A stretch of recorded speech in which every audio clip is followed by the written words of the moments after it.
ನಮಸ್ತೆ ಎಲ್ಲರಿಗೂ. Welcome to my channel Vedika Nayana conscious eyes. ಇವತ್ತು ತುಂಬಾ ಪವರ್ಫುಲ್ ಆಗಿರುವಂತ ಅಫರ್ಮೇಶನ್ ಯಾವ ರೀತಿ ಹೇಳ್ಕೋಬೇಕು, ಯಾವ್ದ್ರ ಬಗ್ಗೆ ಹೇಳಬೇಕು, ಹಾಗೆ ಯಾವ ಒಂದು ಮ್ಯಾನಿಫೆಸ್ಟೇಷನ್ ಮಾಡಬೇಕು ಅಂತ ಹೇಳಿ ನಿಮಗೆ ನಾನು ಬೇಗ ನನಗೆ ಗೊತ್ತಾದ ತಕ್ಷಣ ಒಂದು ಶಾರ್ಟ್ ವಿಡಿಯೋ ಆದ್ರೂ ಮಾಡೋಣ ಅಂತ ಹೇಳ್ಬಿಟ್ಟು ತಗೊಂಡ್ ಬಂದಿದ್ದೀನಿ. ಹಾಗಿದ್ರೆ ಏನು ಅಂತ ಹೇಳಿದ್ರೆ ಕಾರ್ತೀಕ ಪಂಚಮಿ ನೋಡಿ, ಇದು ತುಂಬಾ ಪವರ್ಫುಲ್ ಡೇ. ಇದನ್ನೇ ಕೂಡ ನಾವು ವಿಡಿಯೋ ಮಾಡಿಲ್ಲ ಅಂತ ಹೇಳಿ ಬೇಗ ನಾನು ಇದೊಂದು ಶಾರ್ಟ್ ವಿಡಿಯೋನ ತಗೊಂಡ್ ಬಂದಿದ್ದೀನಿ. ಯಾಕೆ ಅಂದ್ರೆ ಈ ಕಾರ್ತೀಕ ಪಂಚಮಿ ದಿವಸ ತಾಯಿ ಮಹಾಲಕ್ಷ್ಮಿ ಭೂಮಿಯಲ್ಲಿ ಅವತಾರ ತಾಳಿದ್ರು ಅಂತ ಹೇಳಿ ಇದು ಎಲ್ಲರಿಗೂ ಗೊತ್ತಿರುವಂತಾನೆ ವಿಷಯ. ಸೊ ಹೀಗಿರುವಾಗ ತಾಯಿ ಮಹಾಲಕ್ಷ್ಮಿಯ ಒಂದು ವೈಬ್ರೇಷನ್ ಫ್ರೀಕ್ವೆನ್ಸಿ ತುಂಬಾ ಜೋರಾಗಿರುತ್ತೆ. ಹಾಗಾದ್ರೆ ಈ ದಿನ ನಾವೇನ್ ಮಾಡ್ಬೇಕು? ನಮ್ಮಲ್ಲಿ ಇರುವಂತ ದಾರಿದ್ರತನ, ಕಷ್ಟಗಳು, ನಷ್ಟಗಳು, ಯಾವುದ್ರಲ್ಲಿ ನಮ್ಗೆ ಲಾಭ ಸಿಗ್ತಾ ಇಲ್ಲ, ಯಶಸ್ಸು ಸಿಗ್ತಾ ಇಲ್ಲ, ಅನಾರೋಗ್ಯ ಹೋಗಿದ್ಯಾ, ಎಲ್ಲದಕ್ಕೂ ನಮ್ಗೆ ಈ ಒಂದು ಕಾರ್ತೀಕ ಪಂಚಮಿಯ ದಿನ ನಾವು ತಾಯಿ ಮಹಾಲಕ್ಷ್ಮಿಗೆ ನಮ್ಮ ಒಂದು ವಿಶಸ್ ನ ಕಳಿಸ್ಕೊಡುವಂಥದ್ದು. ಅದ್ರಲ್ಲೂ ನಮಗೆ ಯಾವ ವಿಷ್ ನ ಕಳಿಸ್ಬೇಕು ಅಂತ ಹೇಳಿದ್ರೆ, ನಮ್ಗೆ ಏನು ಒಂದು ಫಿನಾನ್ಷಿಯಲಿ ನಮ್ಗೆ ಪ್ರಾಬ್ಲಮ್ ಇರುತ್ತೆ, ಆರ್ಥಿಕ ಪರಿಸ್ಥಿತಿಯಲ್ಲಿ ನಾವು ನಾವು ತುಂಬಾ ಕಷ್ಟದಲ್ಲಿದ್ದೀವಿ ಅಂತ ಯಾರೆಲ್ಲ ಅನ್ಕೊಂಡಿದ್ದೀರೋ ಈ ದಿನ ನೀವು ಈ ಒಂದು ಮ್ಯಾನಿಫೆಸ್ಟೇಷನ್ ಅನ್ನ ಮಾಡ್ಕೊಡಿ. ಏನ್ ಮಾಡ್ಬೇಕು? ನಂಬರ್ 1, ನಿಮ್ಗೆ ಗೊತ್ತಿದೆ, ನಾವು ಯಾವುದೇ ಒಂದು ಮ್ಯಾನಿಫೆಸ್ಟೇಷನ್ ಮಾಡ್ಕೋಬೇಕಾದ್ರೆ ಮೊದಲು ನಮ್ಮ ಮನಸ್ಥಿತಿಯನ್ನ ನಾವು ಸರಿಯಾಗಿ, ನಮ್ಮ ಯೋಚನೆಗಳನ್ನ, ಆಲೋಚನೆಗಳನ್ನ ಎಲ್ಲವನ್ನು ಸ್ವಲ್ಪ ಕಮ್ಮಿ ಮಾಡಿಕೊಂಡು, ಪ್ರೆಷರ್ನ ಏನೇನಿದೆಯೋ, ಟೆನ್ಷನ್ಸ್ ಏನೇನಿದೆಯೋ ಅದೆಲ್ಲದನ್ನು ಕಮ್ಮಿ ಮಾಡಿಕೊಂಡು, ನಮಗೆ ಇಷ್ಟವಾದಂತ, ನಮ್ಗೆ ಎಲ್ಲೂ ಡಿಸ್ಟರ್ಬ್ ಯಾರು ಮಾಡಲ್ಲ ಅಂತ ಆತರ ಅಂತ ಇರೋಂತ ಒಂದು ಜಾಗದಲ್ಲಿ ನಾವು ಆರಾಮಾಗಿ ಕೂತ್ಕೊಂಡು, ಹಾಗೇನೆ ನಾವು ನಮ್ಮ ಒಂದು ಬ್ರೀದಿಂಗ್ ಎಕ್ಸರ್ಸೈಸ್ ಅನ್ನ, ಇನ್ಹೇಲ್ ಎಕ್ಸೈಲ್ ಅನ್ನ ಮಾಡ್ಕೊಳ್ಬೇಕು ಅಂತಾನೆ ಎಲ್ಲರಿಗೂ ಹೇಳುವಂಥದ್ದು. ಯಾರೆಲ್ಲ ರೇಖಿ ಪ್ರಾಕ್ಟೀಷನರ್ಸ್ ಇದ್ದೀರಾ, ಝೀಬು, ಏಂಜಲ್ ಥೆರಪಿ, ಕ್ಲಿನಿಕಲ್ ಥೆರಪಿಗಳು, ಹಿಪ್ನೋಥೆರಪಿಗಳು ಮಾಡ್ಕೊಂಡಿರುವಂಥದ್ದು, ಹಾಗೆ ಕ್ರಿಸ್ಟಲ್ ಥೆರಪಿಗಳನ್ನ ಮಾಡ್ಕೊಂಡಿರುವಂಥದ್ದು, ಸಾಕಷ್ಟು ಮೊಡಾಲಿಟೀಸ್ ಅನ್ನ ಕಲ್ತ್ಕೊಂಡಿದ್ದೀರಿ. ನೀವು ಏನೇನೆಲ್ಲ ನಿಮ್ಗೆ ಅಫರ್ಮೇಶನ್ಸ್ ಗಳನ್ನ ಮಾಡಿದಿರಿ ಇಲ್ಲಿವರೆಗೂ, ಅಬಂಡನ್ಸ್ ಅಂದ್ರೆ ಲಕ್ಷ್ಮಿಯ ಕೃಪಾ ಕಟಾಕ್ಷ ಸಿಗ್ಲಿಕ್ಕೆ, ಹಣಕಾಸಿನ ವಿಚಾರಕ್ಕೆ ಸಂಬಂಧಪಟ್ಟಂತೆ ಯಾವುದೆಲ್ಲ ನೀವು ಮ್ಯಾನಿಫೆಸ್ಟ್ ಮಾಡಕ್ಕೆ ನೀವು ಟ್ರೈ ಮಾಡಿದ್ರು ಕೂಡ ಆಗಿಲ್ಲ ಅಂತವರು, ಹಾಗೆ ಮಾಡಿ ರಿಸಲ್ಟ್ ಬಂದಿಲ್ಲ ಅಂತವರು ಕೂಡ, ಇವತ್ತು ನಾನು ನಿಮಗೆ ಕೊಡ್ತಿರುವಂತ ಈ ಒಂದು ಕಾರ್ತೀಕ ಪಂಚಮಿಯ ದಿನ ನೀವು ಇದನ್ನ ಶುರು ಮಾಡಿದಾಗ ನಿಮಗೆ ಯಾವ ಸಂದರ್ಭದಲ್ಲಿ ತಾಯಿ ಮಹಾಲಕ್ಷ್ಮಿಯ ಕೃಪೆ ನಿಮ್ಮ ಮೇಲೆ ಬರುತ್ತೆ ಅದು ಅವರಿಗೆ ಬಿಟ್ಟಂತದ್ದು. ಯಾಕೆ ಅಂದ್ರೆ ಪ್ರತಿಯೊಂದು ನಮ್ಮ ವಿಶ್ ಕೂಡ ನಾವು ಏನು ವೈಬ್ರೇಷನ್ ಕೊಡ್ತೀವಿ ಅಲ್ವಾ, ಆ ಫ್ರೀಕ್ವೆನ್ಸಿ ಯಾವ ಮಟ್ಟಕ್ಕಿರುತ್ತೆ ಅದ್ರ ಮೇಲೆನೆ ತಾಯಿ ಮಹಾಲಕ್ಷ್ಮಿಯನ್ನ ರೀಚ್ ಆಗುವಂಥದ್ದು. ತಾಯಿ ಮಹಾಲಕ್ಷ್ಮಿಯನ್ನ ರೀಚ್ ಆಗುವಂಥದ್ದು ಅಂದ್ರೆ ನಮ್ಮಲ್ಲಿ ಕೆಲವೊಂದು ಕ್ವಾಲಿಟೀಸ್ ನಾವು ಇಟ್ಕೊಂಡಿರ್ಬೇಕು. ನೋಡಿ, ನಮ್ಮಲ್ಲಿ ಕೆಲವೊಂದು ಒಳ್ಳೆಯ ಗುಣಗಳನ್ನ ಇಟ್ಕೊಳ್ಳಿಕ್ಕೆ ಬಡವ ಶ್ರೀಮಂತ ಅಂತ ಏನೂ ಇಲ್ಲ, ಒಳ್ಳೆಯ ಮಾನವನಾಗಿದ್ರೆ ಸಾಕು. ನಮಗೆ ಆಲ್ರೆಡಿ ಭೂಮಿ ಮೇಲೆ ಬಂದಾಗ ನಮಗೆ ಅಂತ ಒಂದಷ್ಟು ಏನು ನಮ್ಮ ಜೀವನಕ್ಕೆ ಆ ತಾಯಿ ಮಹಾಲಕ್ಷ್ಮಿಯ ಕೃಪಾ ಇದ್ದೇ ಇರುತ್ತೆ. ಅಂದ್ರೆ ತಂದೆ ತಾಯಿ ನಮ್ಮನ್ನ ಚೆನ್ನಾಗಿ ನೋಡ್ಕೊಂಡಿರ್ತಾರೆ, ಒಂದು ಎಜುಕೇಶನ್ ಕೊಡ್ಸಿರ್ತಾರೆ, ಒಂದು ಒಳ್ಳೆ ಬಟ್ಟೆಗಳನ್ನು ಕೊಟ್ಟಿರ್ತಾರೆ, ಒಳ್ಳೆ ಸ್ಕೂಲ್ಗಳು, ಏನೂ ಇಲ್ಲ ಅಂದ್ರೂ ನಮ್ಗೆ ಯಾವ್ದ್ರಲ್ಲಿ ಅವರು ನಮ್ಮನ್ನ ಚೆನ್ನಾಗಿ ನೋಡ್ಕೊಂಡಿದ್ದಾರೋ ಅದನ್ನ ನಾವು ಯಾವತ್ತೂ ಮರಿದೇನೆ ಅದಕ್ಕೆ ನಾವು ಒಂದು ಗ್ರಾಟಿಟ್ಯೂಡ್ ಅನ್ನ ಹೇಳ್ಬೇಕು. ನಮ್ಮ ಹತ್ರ ಏನು ವಸ್ತುಗಳಿದೆಯೋ ಪ್ರತಿಯೊಂದಕ್ಕೂ ತಾಯಿ ಮಹಾಲಕ್ಷ್ಮಿ ನೀನು ನಮ್ಮನ್ನ ಈ ಮಟ್ಟಕ್ಕೆ ಇಟ್ಟಿದೀಯಾ, ಅದಕ್ಕೋಸ್ಕರ ಗ್ರಾಟಿಟ್ಯೂಡ್ ಅನ್ನ ತಿಳಿಸ್ತಾ ಇದ್ದೀನಿ. ಇವತ್ತು ನಾನು ಏನೇ ಚೆನ್ನಾಗಿದ್ದೀನಿ ಅಂತ ಹೇಳಿದ್ರು ಅದಕ್ಕೆ ನಿನ್ನ ಕೃಪೆನೇ ಕಾರಣ ಅನ್ನುವಂಥದ್ದು ಬರೀ ನಾನು ಹೇಳಿದ ತಕ್ಷಣ ಮಾಡುವಂಥದ್ದಲ್ಲ, ಮನಸ್ಸಿನ ಒಂದು ಆಳದಿಂದ ನೀವು ತಾಯಿ ಮಹಾಲಕ್ಷ್ಮಿಗೆ ಈ ಗ್ರಾಟಿಟ್ಯೂಡ್ ಅನ್ನ ಹೇಳೋದನ್ನ ಮರಿಬೇಡಿ. ಹಾಗೇನೆ ಇನ್ನೊಂದೇನು ಅಂದ್ರೆ, ಮನೆ ಅಂದ ತಕ್ಷಣ ನಮಗೆ ಸಾಕಷ್ಟು ಮನೆಯನ್ನ ನಾವು ಯಾವ ರೀತಿ ಕ್ಲೀನ್ ಮಾಡ್ಕೋಬೇಕು, ಹೇಗೆ ಅರೇಂಜ್ ಮಾಡ್ಕೋಬೇಕು, ಹೇಗೆ ಆರ್ಗನೈಸ್ ಮಾಡ್ಕೋಬೇಕು, ಇದೆಲ್ಲದೂ ಇರುತ್ತೆ. ಮನೆ ಯಾವುದಾದ್ರೇನು ಕ್ಲೀನ್ಲಿನೆಸ್ ಮೇಂಟೈನ್ ಮಾಡುವಂಥದ್ದು ನಮ್ಮ ಎಲ್ಲರ ಕರ್ತವ್ಯ ತಾನೆ. ಹೀಗಿರುವಾಗ ಯಾರ ಮನೆಯಲ್ಲಿ ತುಂಬಾ ಶುಭ್ರವಾಗಿ ನೀವು ಮನೆಯನ್ನ ಚೆನ್ನಾಗಿ ಇಟ್ಕೊಂಡಿರ್ತೀರೋ, ಏನಿರುತ್ತೋ ಅದನ್ನೇ ನೀವು ಅಲಂಕಾರದ ರೂಪದಲ್ಲಿ ಇಟ್ಕೊಂಡಿರ್ತೀರೋ, ಅಲ್ಲಿ ತಾಯಿ ಮಹಾಲಕ್ಷ್ಮಿ ಖಂಡಿತ ತಾನು ಬರೋದಕ್ಕೆ ಇಷ್ಟಪಡ್ತಾಳೆ ಅಂತ ಹೇಳಿ. ಹಾಗೆ ಸುಮಾರು ಜನ ನಮ್ಮ ಭಾಷೆಯಲ್ಲೂ ಕೂಡ ಕೆಲವೊಂದು ಪದಗಳನ್ನ ಮಾತಾಡುವಂಥದ್ದು, ಅದರಲ್ಲೂ ಇವಾಗಿನ ಯಂಗ್ಸ್ಟರ್ಸ್ ಬಾಯಿಗಳಲ್ಲಿ ತುಂಬಾ ಒಂದು ರಾಂಗ್ ವರ್ಡ್ಸು, ಕೇಳಕ್ಕೆ ಕಷ್ಟ ಆಗುವಂತ ಪದಗಳನ್ನ ಉಪಯೋಗ ಮಾಡಿ ಮಾತಾಡುವಂಥದ್ದು, ತನ್ನ ನಾಲಿಗೆಯಿಂದ ತಾನು ಏನು ಅನ್ನೋದನ್ನ ತೋರಿಸ್ಕೊಂಡು ತನ್ನ ಒಂದು ಕ್ಯಾರೆಕ್ಟರ್ನ ತೋರಿಸಿ ಈ ತರ ಎಲ್ಲ ನಾವು ಬೇಡವಾದ ಮಾತುಗಳನ್ನು ಹೇಳುವಂಥದ್ದು, ಬೇಡವಾಗಿ ಸುಮ್ಮನೆ ಜಗಳಕ್ಕೆ ಹೋಗುವಂಥದ್ದು, ಇದೆಲ್ಲ ಮಾಡ್ತಾ ಇದ್ರೆ ಇವ್ರ ಹತ್ರ ತಾಯಿ ಮಹಾಲಕ್ಷ್ಮಿ ಯಾವತ್ತೂ ಇರೋದಿಲ್ಲ. ಇದನ್ನ ನೆನ್ಪಿಟ್ಕೊಳ್ಳಿ. ನಾವು ಹೇಗೆ ದಿನನಿತ್ಯವೂ ಸ್ನಾನ ಮಾಡಿ ದೇಹನ ಶುದ್ಧಿ ಮಾಡ್ಕೊಳ್ತೀವಿ, ಧ್ಯಾನ ಜಪ ತಪ ಮಂತ್ರ ಪಠಣೆ ಮಾಡೋದ್ರಿಂದ ಆತ್ಮಶುದ್ಧಿಯನ್ನ ಹೇಗ್ ಮಾಡ್ಕೊಳ್ತೀವಿ, ಹಾಗೆ ನಾವು ಒಳ್ಳೆಯ ಮಾತುಗಳನ್ನ ಆಡಿನೂ ಸಹ ನಮ್ಮ ನಾಲಿಗೆಯನ್ನ ಶುದ್ಧಿ ಮಾಡ್ಕೋಬೇಕು. ಹೇಗೆ ಅಂದ್ರೆ ಈ ನಾಲಿಗೆಯಲ್ಲಿ ಯಾವಾಗ್ಲೂ ಮಂತ್ರ, ದೇವರ ಒಂದು ಪಠಣೆಗಳನ್ನ ನಾವು ಮಾಡ್ತಾ ಇರ್ತೀವಿ, ಸ್ತೋತ್ರಗಳನ್ನ ಹೇಳ್ತಿರ್ತೀವಿ, ಶ್ಲೋಕಗಳನ್ನ ಹೇಳ್ತಿರ್ತೀವಿ. ಸಡನ್ ಆಗಿ ನಮ್ಮ ಭಾಷೆ ತುಂಬಾ ಒಂದು ಕೆಟ್ಟ ಪದಗಳನ್ನ ಉಪಯೋಗ ಮಾಡಿ ಮಾತಾಡುವಂಥದ್ದು, ಇದೆಲ್ಲದು ನಮಗ್ ನಾವೇನೆ ಮೋಸ ಮಾಡ್ಕೊಂಡಂಗಾಗತ್ತೆ. ಇಲ್ಲೂ ಕೂಡ ತಾಯಿ ಮಹಾಲಕ್ಷ್ಮಿಯ ಕೃಪೆ ಇರೋದಿಲ್ಲ ಅಂತಾನೆ ನಾನು ಹೇಳುವಂಥದ್ದು. ಹಾಗೆ ನಿಮಗೆ ಇದೆಲ್ಲದನ್ನು ನಾವು ಒಂದು ಅಮ್ಮನವರ ಮೇಲೆ ನಾವು ಒಂದು ತೋರಿಸುವಂತ ಭಕ್ತಿ ಭಾವ ಹೇಗಿದೆ, ಆ ಅಮ್ಮನವರಿಗೆ ಈಗ ನನ್ನ ಹತ್ರ ಒಂದಷ್ಟು ಹಣ ಇದೆ, ಈ ಹಣದ ಮೇಲೆ ನನಗೆ ಎಷ್ಟು ಗೌರವ ಇದೆ, ಎಷ್ಟು ನಾನು ಈ ಹಣವನ್ನ ಯಾವ ರೀತಿ ನಾನು ಸೇವ್ ಮಾಡಬೇಕು ಅಂತ ಇಟ್ಕೊಳ್ತೀನಿ, ಇದನ್ನ ಎಷ್ಟು ಗೌರವದಿಂದ ನೋಡ್ಕೊಳ್ತೀನಿ, ಪ್ರೀತಿಯಿಂದ ನೋಡ್ಕೊಳ್ತೀನಿ, ಹಣದ ವಿಚಾರದಲ್ಲಿ ನನಗೆ ಎಷ್ಟು ಪ್ರೀತಿ ಇದೆ, ಗೌರವ ಇದೆ ಅಂದ್ರೆ ರೆಸ್ಪೆಕ್ಟ್ಫುಲ್ ಆಗಿ ನೀವು ಇದನ್ನ ಹಣದ ಒಂದು ವ್ಯಾಪಾರ ವ್ಯವಹಾರ ಇರ್ಬೋದು, ನಮ್ಮ ಹತ್ರ ಇಟ್ಕೊಂಡಿರೋದಿರ್ಬೋದು, ₹1 ಆಗ್ಲಿ ಅದಕ್ಕೆ ನಾವು ರೆಸ್ಪೆಕ್ಟ್ಫುಲ್ ಆಗಿ ನಡ್ಕೊಳ್ಳೋದನ್ನ ಕಲಿಬೇಕಾಗತ್ತೆ. ಎಷ್ಟೋ ಜನ ಜಗಳ ಆಡ್ತಾ ಆಡ್ತಾ ದುಡ್ಡನ್ನ ಎಸೆಯುವಂಥದ್ದು, ನೀನಿಷ್ಟಕ್ಕೆ ನಾನಿಷ್ಟಕ್ಕೆ ಅಂತ ಹೇಳಿ ಬಾಯಲ್ಲಿ ಬೇರೆ ಬೇರೆ ತರ ಮಾತುಗಳು ಬರುವಂಥದ್ದು, ನಿನ್ನ ಋಣ ಯಾರಿಗ್ ಬೇಕು ತಗೋ ಅಂತ ಹೇಳಿ ಕೈಯಿಂದ ಎಸೆಯುವಂಥದ್ದು, ಇದು ಎಲ್ಲವನ್ನು ನೀವು ಇವಾಗ ತುಂಬಾ ನೋಡ್ತಾ ಇರ್ತೀರಿ. ಸೊ ಅದಕ್ಕೋಸ್ಕರ ಹೇಳಿರುವಂಥದ್ದು, ಎಲ್ಲೋ ನಿಮಗೆ ಗೊತ್ತಿಲ್ಲದಾಗೆ ಹಣದ ಬಗ್ಗೆ ಆ ಗೌರವವನ್ನ ನೀವು ಯಾರಾದ್ರೂ ತೋರಿಸಿದ್ರೆ ಖಂಡಿತ ತಾಯಿ ಮಹಾಲಕ್ಷ್ಮಿ ಅವರಲ್ಲಿ ಸಂಚಾರ ಆಗೋದಿಲ್ಲ. ಹಾಗೆ ಇನ್ನೊಂದು ಟ್ರಾನ್ಸಾಕ್ಷನ್ಸ್, ಮನಿ ಟ್ರಾನ್ಸಾಕ್ಷನ್ಸ್ ನ ಯಾರು ನಿರಂತರವಾಗಿ ಮಾಡ್ತಿರ್ತಾರೋ ಲಕ್ಷ್ಮಿ ಒಂದು ಕಡೆ ನಿಲ್ಲಲ್ಲ. ಅವಳು ಚಂಚಲೆ ಅಂತ ಹೇಳ್ತೀವಿ ಅಲ್ವಾ, ಹಾಗೆ ನಾವು ಏನಾದ್ರೂ ಒಂದು ನಮ್ಮ ಹತ್ರ ಇದೆ ಅಂದ್ರೆ ಬರೀ ಕೂಡಿಡ್ತಾ ಇದ್ರೆ ತಾಯಿ ಮಹಾಲಕ್ಷ್ಮಿ ಬರಲ್ಲ. ಅವಳನ್ನ ಚಲಾವಣೆಗೆ ಬಿಡ್ಬೇಕು, ಸಂಚಾರ ಮಾಡ್ಲಿಕ್ಕೆ ಬಿಡ್ಬೇಕು.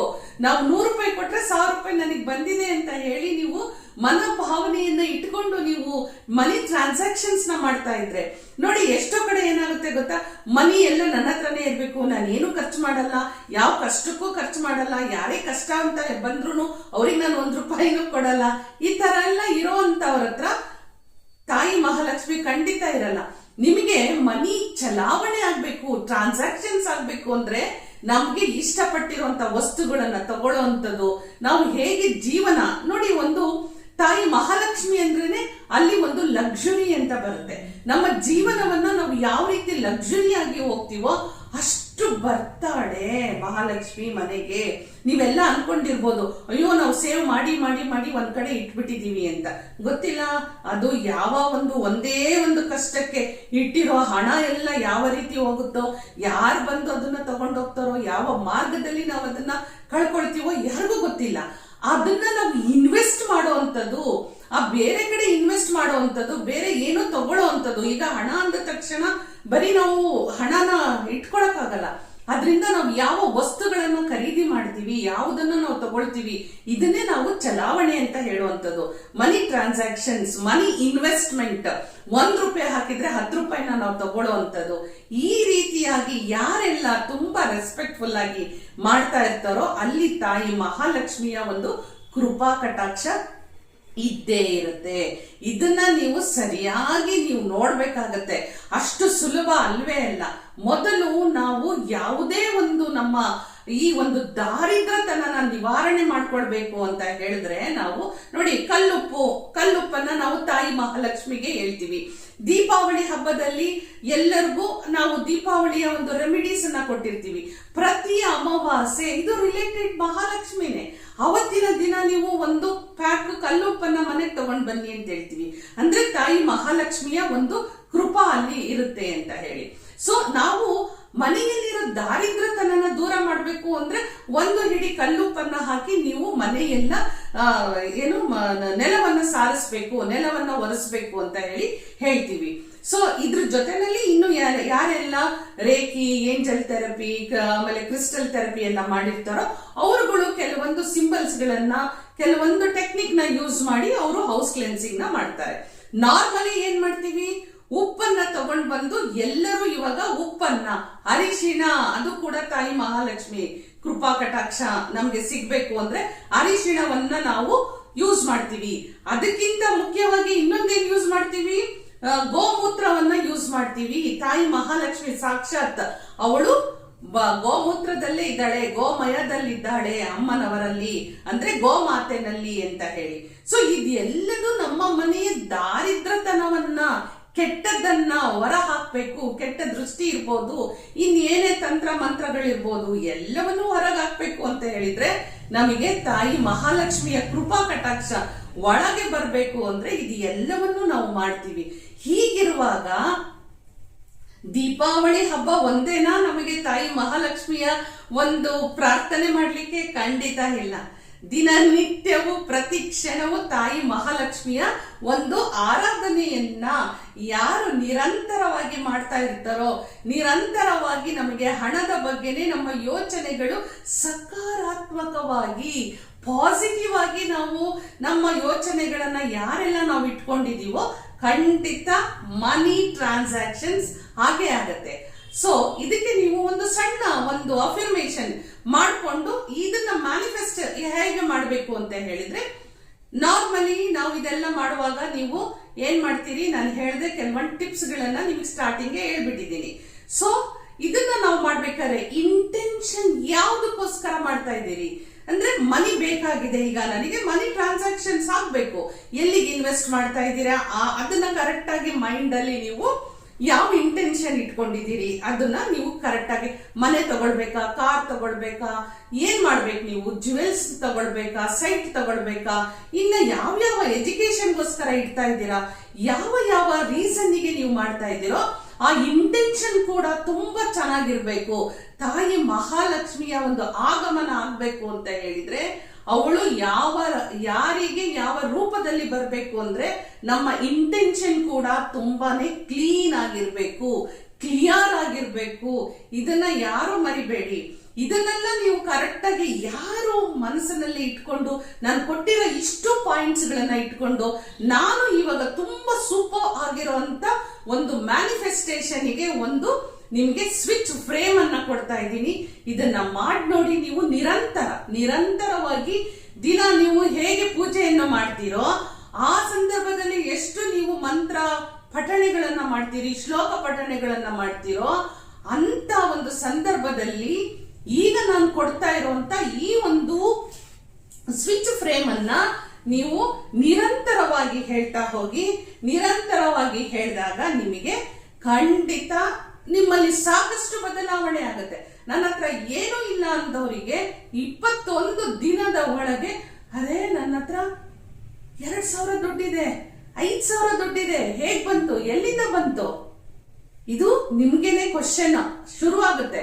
ನಿರಂತರ ಮನೆಯ ಚಲಾವಣೆ ನಿಮ್ಮಲ್ಲಿ ಶುರುವಾಗುತ್ತೆ. ಹಾಗಾದ್ರೆ ಯಾವ್ದದು ಅಫರ್ಮೇಶನ್ ಅಂತ ಹೇಳಿದ್ರೆ, ತಾಯಿ ಮಹಾಲಕ್ಷ್ಮಿಗೆ ಸಂಬಂಧಪಟ್ಟಂತದ್ದು, ಹಣಕಾಸಿನ ವಿಚಾರಕ್ಕೆ ಸಂಬಂಧಪಟ್ಟಂತದ್ದು. ಓಕೆ, ಇಲ್ಲಿ ನಿಮ್ಗೆ ನಾನು ಏನಂತ ಹೇಳಿದ್ರೆ 2 ನಿಮ್ಗೆ ಅಫರ್ಮೇಶನ್ಸ್ ನ ಹೇಳ್ತೀನಿ. ನೀವು ಕೇಳ್ಬೋದು, ಎರಡನ್ನೂ ನೀವು ಮಾಡ್ಬೇಕಾ, ಟೈಮ್ ಇದೆಯಾ, ಎರಡನ್ನೂ ಮಾಡಿ. ಯಾವ್ದಾದ್ರು ಒಂದು ಮಾಡ್ತೀನಿ ಅಂತೀರಾ, ಒಂದು ಮಾಡಿ. ಆದ್ರೆ ನಾನು ಇಲ್ಲಿ ಕೊಡ್ತಾ ಇರೋದು 2 ಅಫರ್ಮೇಶನ್ಸ್ ನ ಕೊಡ್ತಾ ಇದ್ದೀನಿ. 2 ತುಂಬಾ ಪವರ್ಫುಲ್ ಆಗಿರುವಂತದ್ದು. ನಿರಂತರವಾಗಿ ಚಾಂಟ್ ಮಾಡ್ತಾ ಹೋಗಿ. ಅದು ನಿಮಗೆ ಯಾವ ಮಟ್ಟದ ಒಂದು ನಿಮ್ಮ ಅಭಿವೃದ್ಧಿಯನ್ನ ನೋಡ್ತೀರಾ ಅಂತ ಹೇಳಿ. ಓಕೆ, ಹಾಗಾದ್ರೆ ನಾನು ಇಲ್ಲಿ ನಿಮಗೆ ಕೊಡ್ತೀನಿ. ಮತ್ತೆ ಇಲ್ಲಿ ನೋಡಿ, ನಿಮಗೆ ಏನ್ ಅನ್ಸುತ್ತೆ ಗೊತ್ತಾ, ಇದು ಇಂಗ್ಲಿಷ್ ಅಲ್ಲಿ ಇದೆ ಅಂತ. ಎಲ್ಲಾ ಸ್ವಿಚ್ ಫ್ರೇಮು, ಸ್ವಿಚ್ ಕೋಡ್ಗಳು ಇದೆಲ್ಲ ಬರ್ತಾ ಇರೋದೇ ನಾವು ಚಾಂಟ್ ಮಾಡ್ಬೇಕಾದ್ರೆ ಯೂಸ್ ಮಾಡ್ತಾ ಇರೋಂತ ಎಷ್ಟು ಅಫರ್ಮೇಶನ್ಸ್ ಗಳೆಲ್ಲ ಇಂಗ್ಲಿಷ್ ಅಲ್ಲೇ ಇರೋದ್ರಿಂದ ನಾವು ಇಂಗ್ಲಿಷ್ ಅಲ್ಲೇ ಕೊಡ್ತಾ ಇರೋಂಥದ್ದು. ಬಟ್ ಆದ್ರೂ ಇಂಗ್ಲಿಷ್ ಅಲ್ಲಿ ನಾನು ಮೇಲೆ ಕೊಟ್ಟು ಕೆಳಗಡೆಗೆ ನಾನು ಕನ್ನಡದಲ್ಲಿ ಪ್ರತಿಯೊಬ್ಬರಿಗೂ ಉಪಯೋಗ ಆಗೋ ತರ ಕನ್ನಡದಲ್ಲೂ ನಾನು ಕೊಡ್ತಾ ಇದ್ದೀನಿ. ಯಾರಿಗೆ ಯಾವುದು ಉಪಯೋಗಕ್ಕೆ ಬರುತ್ತೋ ಅಂದ್ರೆ ಈಸಿಯಾಗಿ ನೀವು ಹೇಳ್ಕೊಳ್ಬಹುದು, ಅದನ್ನ ನೀವು ಯೂಸ್ ಮಾಡ್ಕೊಡಿ. ಓಕೆ, ಇಂಗ್ಲಿಷು ಚೆನ್ನಾಗಿ ನಾವು ಹೇಳ್ತೀವಿ, ನಮ್ಗೆ ಏನು ತೊಂದರೆ ಇಲ್ಲ ಅನ್ನೋರು ಇಂಗ್ಲಿಷ್ ಅಲ್ಲೇ ಮಾಡಿ ಅಂತ ಹೇಳ್ತೀನಿ. ಯಾಕಂದ್ರೆ ಪ್ರತಿಯೊಂದು ವರ್ಡಿನ ವೈಬ್ರೇಷನ್ಸ್ ಇರುತ್ತೆ ಅದರಲ್ಲಿ ಅಂತ. ಓಕೆ, ಇಲ್ಲಿ ನಾನು ಮೊದಲನೇ ಅಫರ್ಮೇಶನ್ ಏನ್ ಹೇಳೋದು ಅಂದ್ರೆ, I welcome goddess Lakshmi and infinite abundance into my life. ತುಂಬಾ ಸಿಂಪಲ್ ಇದೆ. ಇದನ್ನ ನೀವು ಚಾಂಟ್ ಮಾಡ್ತಾ ಹೋಗಿ. ಇಲ್ಲಿ ನೀವು ಕೇಳ್ತೀರಾ ಎಷ್ಟು ಚಾಂಟ್ ಮಾಡಬೇಕು ಅಂದ್ರೆ 108 ಸಾರಿ ಇದನ್ನ ಚಾಂಟ್ ಮಾಡಬೇಕು. ಇಲ್ಲಿ ಒಂದು ಸಣ್ಣ ನಿಮಗೆ ಟೆಕ್ನಿಕ್ ಹೇಳ್ತೀನಿ. ಏನದು ಟೆಕ್ನಿಕ್ ಅಂದ್ರೆ, ಎರಡನೇ ಅಫರ್ಮೇಶನ್ಸ್ ಹೇಳ್ಬಿಟ್ಟು ನಿಮಗೆ ಹೇಳ್ತೀನಿ ಬನ್ನಿ. ಓಕೆ, ಇಲ್ಲಿ ನಾನು ಏನ್ ಹೇಳ್ತೀನಿ ಅಂದ್ರೆ, goddess Lakshmi's divine grace multiplies ಮೈ ವೆಲ್ತ್ ಮೈ ಜಾಯ್ ಅನ್ನೋದು ಇದೆ. ಓಕೆ, ಸೊ ಇನ್ನೂ ಒಂದು ನಿಮಗೆ ಸ್ವಲ್ಪ ಎಕ್ಸ್ಟೆಂಡ್ ಮಾಡ್ತಾ ಇದ್ದೀನಿ ಅಫರ್ಮೇಶನ್ಸ್ ನ. ಈ ಅಫರ್ಮೇಶನ್ ಯಾರು ಮಾಡ್ತೀರೋ ಅವ್ರಿಗೆ ತುಂಬಾ ತುಂಬಾ ಚೆನ್ನಾಗಿ ಮನಿ ಫ್ಲೋ ಆಗುತ್ತೆ. ಇದು ಸ್ವಲ್ಪ ಲೆಂತಿ ಆದ್ರೂ ಇದನ್ನೇ ಮಾಡಿ ಅಂತ ಪರ್ಸನಲ್ ಆಗಿ ನಾನು ಹೇಳ್ತೀನಿ. I welcome goddess Lakshmi and infinite abundance into my life. ಮುಂದೆ ಕಂಟಿನ್ಯೂ ಆಗ್ಬೇಕು. Money loves me, money serves me, money grows with me. ಇದನ್ನ ನೀವು ಹೇಳ್ತಾ ಹೋಗ್ಬೇಕು. ಎಷ್ಟು ನೀವು ಹೇಳ್ತಾ ಹೋದ್ರೂ ಕೂಡ ನಿಮಗೆ ಅಷ್ಟು ನಿಮಗೆ ತಾಯಿ ಮಹಾಲಕ್ಷ್ಮಿಯ ಒಂದು ಕೃಪಾ ನಿಮ್ಮ ಮೇಲೆ ಸದಾ ಇರುತ್ತೆ. ಇದನ್ನ ನೀವು ಮಾಡಿ ನೋಡಿ. ಇಲ್ಲಿ ನಾನು ನಿಮಗೆ ಒಂದು ಹೇಳೋ ಅಂತದ್ದು ಏನು ಅಂತ ಹೇಳಿದ್ರೆ, ಇದನ್ನ ನಾವು ಶುಕ್ರ ಪರ್ವ ಅಂತ ಕರಿತೀವಿ. ಇದನ್ನ ಶುಕ್ರ ಪರ್ವ ಅಂತ ಕರಿತೀವಿ. ದೇವ್ರ ಮನೆಗೆ ಹೋಗ್ತೀರಾ ಅಥವಾ ದೇವ್ರ ಮುಂದೆ ಹೋಗ್ತೀರಾ, ಅಲ್ಲಿ ಇಟ್ಟಿರುವಂತ ಅರಿಶಿಣವನ್ನ ತಗೊಳ್ತೀರಾ, ಇಲ್ಲಿ ಒಂದು ಸ್ವಲ್ಪ ಹಚ್ಕೊಳ್ತೀರಾ, ಇಲ್ಲಿ ಒಂದು ಸ್ವಲ್ಪ ಹಚ್ಕೊಳ್ತೀರಾ. ಹಚ್ಕೊಂಡಾದ್ಮೇಲೆ ಎರಡನ್ನೂ ನಾವು ಶ್ರೀಂ ಶ್ರೀಂ ಶ್ರೀಂ ಶ್ರೀಂ ಅಂತ ಹೇಳಿ ಇಲ್ಲಿ ನೀವು ಶುಕ್ರ ಪರ್ವವನ್ನ ಚಾರ್ಜ್ ಮಾಡ್ಬೇಕಾಗುತ್ತೆ. ಏನ್ ಹೇಳಿ, ಶುಕ್ರ ಪರ್ವವನ್ನ ಶ್ರೀಂ ಶ್ರೀಂ ಶ್ರೀಂ ಅಂತ ಹೇಳಿ ಚಾರ್ಜ್ ಮಾಡಿ, ನಂತರ ನೀವು ನಾನು ಕೊಟ್ಟಂತ 3 ತರ ಅಫರ್ಮೇಶನ್ಸ್ ನಾನು ಕೊಟ್ಟಿದ್ದೀನಿ, ಅದನ್ನ ಹೇಳ್ಕೊಡಿ. ಅದನ್ನ ಹೇಳ್ತಾ ಹೋಗಿ, 108 ಸಾರಿ ಹೇಳ್ತಾ ಹೋಗಿ, ದಿನನಿತ್ಯವೂ ಮಾಡ್ತಾ ಹೋಗಿ. ಇಲ್ಲಿ ನಾನು ಕೊಟ್ಟಿರೋದು 1 ದಿನಕ್ಕೋಸ್ಕರ 2 ದಿನಕ್ಕೋಸ್ಕರ ಅಲ್ವೇ ಅಲ್ಲ, ನಿರಂತರವಾಗಿ ನಿಮ್ಮಲ್ಲಿ ಈ ಒಂದು ಮನಿ ಟ್ರಾನ್ಸಾಕ್ಷನ್, ಹಣದ ಚಲಾವಣೆ ನಡೀತಾನೆ ಇರಬೇಕು, ನಿರಂತರವಾಗಿ ನಡಿಬೇಕು ಅಂತ ಇವತ್ತು ತಂದಿರುವಂತ ಈ ಮ್ಯಾನಿಫೆಸ್ಟೇಷನ್ ತುಂಬಾ ಪವರ್ಫುಲ್ ಆಗಿದೆ. ಮೊದಲೆಲ್ಲ ನಾವು ಎಷ್ಟೋ ಒಂದು ಮ್ಯಾನಿಫೆಸ್ಟೇಷನ್ಸ್ ಗಳನ್ನ ಆ ದಿನಕ್ಕೆ ಮಾತ್ರ, ಆ ಡೇಟಿಗೆ ಮಾತ್ರ, ಆ ಸಂದರ್ಭಕ್ಕೆ ಮಾತ್ರ ಮಾಡಿ ಅಂತ ಹೇಳ್ತಿದ್ವಿ. ಇವತ್ತು ಕೊಡ್ತಾ ಇರೋಂಥದ್ದು ನಿರಂತರ ಮನಿ ಚಲಾವಣೆಗೆ ಈ ಒಂದು ಮ್ಯಾನಿಫೆಸ್ಟೇಷನ್. ನೋಡಿ, ದಿನ ನಿಮ್ಗೆ ಬೆಳಿಗ್ಗೆ ಎಲ್ಲರೂ ಹೇಳ್ತಾರೆ, ಸ್ನಾನ ಮಾಡ್ತಾರೆ, ದೇವರಿಗೊಂದು ನಮಸ್ಕಾರ ಹಾಕೇ ಹಾಕ್ತಾರೆ. ಅಂತ ಸಂದರ್ಭದಲ್ಲಿ ನೀವು ನಿಮಗೋಸ್ಕರ ಒಂದು 10-15 ನಿಮಿಷ ಟೈಮ್ ಅನ್ನ ತಗೊಂಡು, ಇದು ನಾನು ಕೊಟ್ಟಿರೋದು ಈ ಅಫರ್ಮೇಶನ್ ಹೇಳ್ಕೊಂಡು, ಈ ಟಿಪ್ಸ್ ಗಳನ್ನ ಫಾಲೋ ಮಾಡ್ಕೊಂಡು, ಈ ಟೆಕ್ನಿಕ್ ಗಳನ್ನ ಯೂಸ್ ಮಾಡ್ಕೊಂಡು ನಿರಂತರವಾಗಿ ಯಾರು ಚಾಂಟ್ ಮಾಡ್ತಾ ಹೋಗ್ತಿರೋ ಮನಿ ಟ್ರಾನ್ಸಾಕ್ಷನ್ಸ್ ಡೆಫಿನೆಟ್ ಆಗುತ್ತೆ. ನಿಮ್ಮ ಹಣದ ಸಂಬಂಧವಾಗಿ ಇದ್ದಂತ ದಾರಿದ್ರತನ ನಿಮಗೆ ಗೊತ್ತಿಲ್ಲದೇನೆ ದೂರ ಆಗುತ್ತೆ. ತಾಯಿ ಮಹಾಲಕ್ಷ್ಮಿಯನ್ನ ನಿರಂತರವಾಗಿ ಯಾರು ಕರಿತೀವಿ, ಮನಸ್ಸಿನಿಂದ, ಶ್ರದ್ಧಾ, ಭಕ್ತಿ, ಗೌರವದಿಂದ ನಾವು ಆತ್ಮ ಸಮರ್ಪಣೆಯನ್ನ ಮಾಡಿಕೊಂಡು ಯಾರು ಕರಿತೀವಿ, ಅಷ್ಟೇ ಯಾರು ನಾವು ಒಂದು ಕ್ಲಾರಿಟಿ, ಒಂದು ಕ್ಲೆನ್ಲಿನೆಸ್, ಆರ್ಗನೈಸ್ ಆಗಿರುವಂತದ್ದು ಟ್ರಾನ್ಸಾಕ್ಷನ್ಸ್. ಯಾಕಂದ್ರೆ ಅಮ್ಮನವರಿಗೆ ಚೇಂಜ್ ಕೇಳ್ತಾಳೆ. ಅಮ್ಮ ಒಂದೇ ಕಡೆ ಇರಲ್ಲ, ಅವಳಿಗೆ ಬದಲಾವಣೆ ಬೇಕೇ ಬೇಕು. ಸೊ ಇದೆಲ್ಲವನ್ನು ಯಾರು ಮಾಡ್ತಾರೋ, ನಮ್ಮ ಬಳಿ ಇರೋದಕ್ಕೆ ನಾವು ರೆಸ್ಪೆಕ್ಟ್ಫುಲ್ ಆಗಿ ಆಲ್ರೆಡಿ ನಡ್ಕೊಳ್ತಾ ಇದೀವೋ, ತಾಯಿ ಮಹಾಲಕ್ಷ್ಮಿ ಅಂತೂ ಖಂಡಿತ ನಿಮ್ಮ ಮನೆಗೆ ಬಂದಿರ್ತಾರೆ. ನಿಮ್ಮ ಆಸೆ ಆಕಾಂಕ್ಷೆ ಕನಸುಗಳನ್ನ ಈಡೇರಿಸ್ತಾರೆ ಅಂತ ಹೇಳ್ತಾ ಈ ಮ್ಯಾನಿಫೆಸ್ಟೇಷನ್ ಮಾಡ್ಕೊಳ್ಳಿ. ಮತ್ತೆ ಮುಂದೆ ಮತ್ತೊಂದು ಪವರ್ಫುಲ್ ಆಗಿರುವಂತ ಮ್ಯಾನಿಫೆಸ್ಟೇಷನ್ ತಗೊಂಡ್ ಬರ್ತೀನಿ. ಕಾರ್ತೀಕ ಪಂಚಮಿ, ಇದು ಕಾರ್ತೀಕ ಮಾಸ, ಕಾರ್ತೀಕ ಪಂಚಮಿ ದಿವಸ ಇದನ್ನ ಶುರು ಮಾಡಿ ನೀವು, ನಿಮಗೆ ಎಲ್ಲದು ಶುರುವಾತ್ ಆಗೇ ಆಗುತ್ತೆ. ಸೊ ನಾ ಕೊಟ್ಟಂತ ಇನ್ಫಾರ್ಮೇಶನ್ ಇಷ್ಟ ಆದ್ರೆ ಲೈಕ್ ಮಾಡಿ, ಹಾಗೆ ಹೈಪ್ ಮಾಡಿ, ಸಾಕಷ್ಟು ಫ್ರೆಂಡ್ಸ್ ಅಂಡ್ ರಿಲೇಟಿವ್ಸ್ಗೆ ಇದನ್ನ ಶೇರ್ ಮಾಡಿ ಅಂತ ಹೇಳ್ತಾ ಮತ್ತೊಂದು ಹೊಸ ರೆಮಿಡಿ ತಗೊಂಡು ಮತ್ತೊಂದು ಹೊಸ ಮ್ಯಾನಿಫೆಸ್ಟೇಷನ್ ತಗೊಂಡ್ ಬರ್ತೀನಿ. ಅಲ್ಲಿವರೆಗೂ ಹೋಗಿ ಬರಲ್ಲ. ನಮಸ್ಕಾರ.